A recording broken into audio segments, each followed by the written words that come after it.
Hello friends, welcome to ராசி tips. எல்லோரும் எப்படி இருக்கீங்க? நல்லா இருக்கீங்களா? இன்றைக்கி நம்ம ராசி டிப்ஸ் சேனலில் பார்க்க போகிற வீடியோ என்னென்னு பார்த்தீங்கன்னா, குறைவான நேரத்தில் நிறைய பூரி எப்படி ரொம்ப ஈஸியாக எப்படி ரெடி பண்ணுறது அப்படின்னு தான் பார்க்க போகிறோம். என்னடா அது பூரினாவே வட்ட ஷேப்பில் தான் இருக்கும், இவங்க காமிக்கிற பூரி ஸ்கொயர் ஷேப்பில் இருக்குன்னு தானே நினைக்கிறீங்க? ஆமாம் ஃப்ரெண்ட்ஸ், இன்றைக்கி நான் டிஃப்ரெண்ட்டான ட்ரிக்கை யூஸ் பண்ணி தான் பூரியை ஸ்கொயர் ஷேப்பில் ரெடி பண்ணியிருக்கேன். இதே மெத்தடில் நீங்களும் ரெடி பண்ணி பாருங்கள், ரொம்ப ஈஸியாகவும் டேஸ்ட்டாகவும் இருக்கும். ஃப்ரெண்ட்ஸ், நார்மலாக எல்லாருக்குமே சப்பாத்தி தேய்க்கும் போதும் சரி, பூரிக்கு மாவு தேய்க்கும் போதும் சரி, கரெக்டான வட்ட ஷேப்புக்கு வராது. முக்கியமாக எனக்கு வரவே வராது. அதிக பேருக்கு பூரி செய்கிற சமயத்தில் நம்ம ஒவ்வொருத்தருக்காக வட்ட ஷேப்பில் மாவு திரட்டிகிட்டு இருந்தோன்னா டைமும் ரொம்ப எடுக்கும். கரெக்டாக பார்த்திங்கன்னா வட்ட ஷேப் வரவே வராது. அதுக்காக தான் நம்ம இந்த மெத்தடில் ரொம்ப ஈஸியாக ட்ரை பண்ணியிருக்கோம். இந்த மெத்தடில் செய்யும் போது டைமும் ரொம்ப கம்மியாகும், வேலையும் ரொம்ப ஈஸியாக முடிஞ்சிடும். வாங்க இப்போ இந்த மெத்தடில் எப்படி ரெடி பண்ணுறதுங்கிறத பார்க்கலாம். ஃபஸ்ட்டு பூரிக்கு மாவு பிசைஞ்சு ரெடி பண்ணிக்கலாம். இப்போ நான் ஆல்ரெடி மாவு பிசைஞ்சு ரெடி பண்ணி வச்சுருக்கேன். இந்த மாவு நம்ம எப்படி பிசைஞ்சோன்னா பூரி நல்லா உப்பெல்லாம் நல்லா கிறிஸ்பியாக வரும். அப்படிங்கிறதுக்காக நம்ம ராசி டிப்ஸ் சேனலில் ஆல்ரெடி நான் ஒரு வீடியோ போஸ்ட் பண்ணியிருக்கேன். நீங்கள் இன்னும் அந்த வீடியோ பார்க்காம இருந்தீங்கன்னா அந்த வீடியோட லிங்க்கு இந்த வீடியோக்குள்ளே டிஸ்கிரிப்ஷன் பாக்ஸில் லிங்க் கொடுக்குறேன், செக் பண்ணி பாருங்கள். இப்போ நம்ம ரெடி பண்ணி வச்சுருக்கிற இந்த பூரி மாவில் எப்படி குறைவான நேரத்தில் ரொம்ப ஈஸியாக பூரிக்கு மாவு தேய்க்கிறதுங்கிறத பார்க்கலாம். இப்போ பாருங்கள், நான் எடுத்திருக்க மாவை ஒரு கத்தி வச்சுட்டு கட் பண்ணிக்கிறேன். நீங்கள் சென்டராக ஒரு கட் பண்ணிக்கோங்க, அடுத்து இப்படி ஒரு சென்டராக கட் பண்ணிக்கோங்க. நம்ம இந்த மெத்தடில் கட் பண்ணும்போது நமக்கு ரொம்ப ஈஸியாக இருக்கும். இதுவே நீங்கள் ஒரே மாவை கொஞ்சம் உருண்டைகளாக எடுத்துகிட்டே இருந்தீங்கன்னா அது ரொம்ப டைம் எடுக்கும். நமக்கு இந்த மெத்தடில் செய்யும்போது டைம் குறைவாக இருக்கும், ரொம்ப ஈஸியாக வேலையும் முடிஞ்சிடும். 4 பீஸாக கட் பண்ணி வச்சுருக்கோம். இப்போ இதில் ஃபஸ்ட்டு ஒரு பீஸ் மட்டும் எடுத்துக்கோங்க. அதை நம்ம கையை வச்சுட்டு இப்படி உருட்டினீங்கன்னா நல்லா உருண்டையாக வந்துடும்.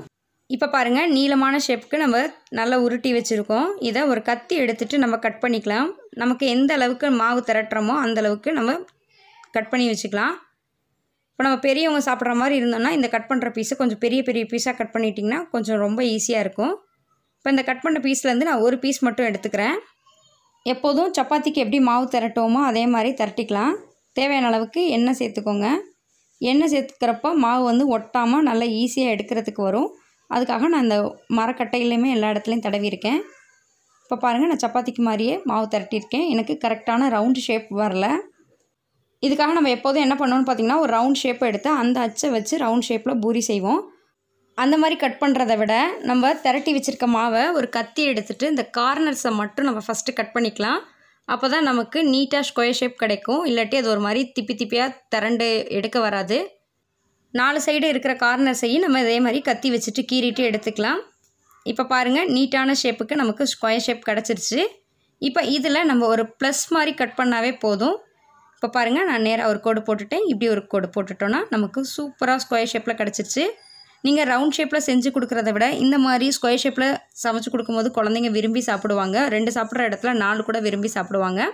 குழந்தைங்களுக்காக ரெடி பண்ணுற மாதிரி இருந்தீங்கன்னா நீங்கள் மாவை சின்ன சைஸில் திரட்டிட்டு குட்டியாக ஸ்கொயர் ஷேப்பில் கட் பண்ணிக்கலாம். இதுவே நீங்கள் பெரியவங்களுக்கு சமைக்கிற மாதிரி இருந்தீங்கன்னா மாவை நல்லா பெரிய லேயராக நல்லா பெருசாகவே மாவு திரட்டிடுங்க. ஆனால் மாவு நல்லா மெலிசாக திரட்டணும். அப்போ தான் பூரி நல்லா புசுன்னு நல்லா கிறிஸ்பியாக நல்லா டேஸ்ட்டாக கிடைக்கும் நமக்கு.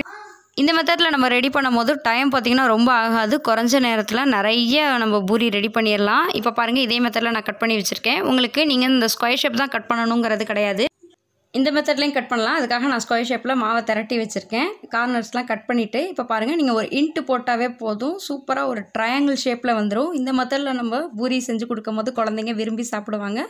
குழந்தைங்களுக்காக இருந்தால் குட்டி பீசஸாக போட்டுக்கலாம். பெரியவங்களுக்காக இருந்தால் பெருசாக மாவு திரட்டி நல்லா மெலிசாக திரட்டிட்டு இதே மாதிரி ட்ரையாங்கிள் ஷேப்பில் கட் பண்ணிவிட்டு நம்ம பூரி போட்டு எடுத்துடலாம். அதுக்காக நீங்கள் ரொம்ப பெரிய கடாயெலாம் வைக்கணுங்கிறது கிடையாது. நார்மலான சின்ன கடாய் வச்சு அதில் ஓரளவுக்கு கொஞ்சமாக மட்டும் ஆயில் சேர்த்தா போதும். நம்ம ரொம்ப சூப்பராக பொசுன்னு நல்லா கிறிஸ்பியாக பூரி சுட்டு எடுத்துடலாம். கடாய் நல்லா ஹீட் ஆனதுக்கப்புறமா இதில் நம்ம கொஞ்சமாக ஆயில் சேர்த்துக்கலாம். ஆயில் நல்லா ஹீட் ஆகணும். அப்போ தான் உங்களுக்கு பூரி போட்ட உடனே நல்லா கிறிஸ்பியாக நல்லா பொசுன்னு வரும். இப்போ பாருங்கள், ஆயில் நல்லா ஹீட் ஆயிடுச்சு. இந்த ஸ்டேஜில் நம்ம கட் பண்ணி வச்சுருந்த இந்த ஸ்கொயர் ஷேப்பை சேர்த்துடலாம். சேர்த்துட்டு இந்த ஹீட்டாக இருக்கிற ஆயிலை எடுத்து பூரி மேலே சேர்த்துட்டே இருந்தீங்கன்னா பூரி நல்லா பொசுன்னு நல்லா கிறிஸ்பியாக வரும்.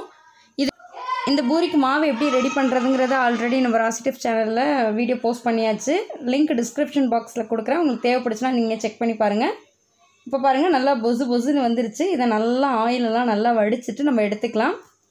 எடுக்கும் போது ஒரு டிஷ்யூ பேப்பரை வச்சுட்டு எடுத்திங்கன்னா ரொம்ப நல்லாயிருக்கும்.